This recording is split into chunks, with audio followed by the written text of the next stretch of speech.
mình sẽ hướng dẫn các bạn làm fluffy slime bằng keo trong nha. Đây là hồ mình đã đổ vào cái hũ rồi, đây là hũ đất nặng. Đó, đây là hũ đất nặng. Còn đây là chai borax mình đã pha sẵn. Giờ mình sẽ đi lấy nước nha. Các bạn cho mình một xíu. Ở đây mình có cái muỗng. Keo cực kỳ trong và cực kỳ đặc luôn các bạn. Mình sẽ cho nước vào nha các bạn. Đây là nước. Bây giờ mình sẽ khuấy đều trước với lại hỗn hợp keo và hỗn hợp nước. Nó đã bị đổ rồi. Ta ướt nhịp luôn.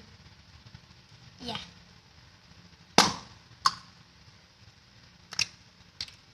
Các bạn, đây chính là kem cạo rau Karin. Mình sẽ cho vào một ít.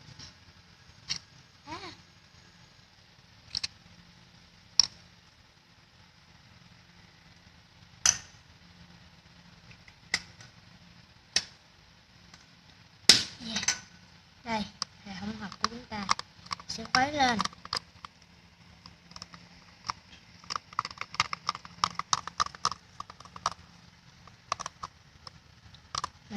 Bạn nào muốn nhuộm màu thì có thể nhuộm màu thêm nha. Mình không thích nhuộm màu nên mình sẽ để một trắng tinh cho giống như sữa. Mình sẽ cho một miếng borax vào để kích hoạt slime.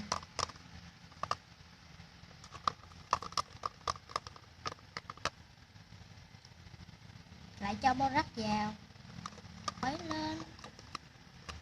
Đó, nó đang đông lại đó các bạn. Nó đang có dấu hiệu đông lại. Bình thường là làm fluffy slime các bạn phải làm bằng keo sữa, nhưng mà hôm nay là bằng keo trong nha. Slime này các bạn phải làm 2 người, một người ngồi làm slime khuấy á, còn một người thì cho activator. Bây giờ mình sẽ bắt đầu nhờ bằng tay luôn nha. Slime thì các bạn phải có nhờ bằng tay thì nó mới mềm và dẻo và cực kỳ ý là phồng phì được nha. Mình đang bắt đầu dùng tay để nhờ. Cái nắp keo nó rớt. Nó ra rớt vào slime. Slime này y như bông gòn luôn đó các bạn. Đó. Cực kỳ phồng phì luôn nha. Rồi, bạn nào thích video này nhớ cho mình một like, đừng quên đăng ký cho channel của mình nha. Bye bye, hẹn gặp lại các bạn ở video sau.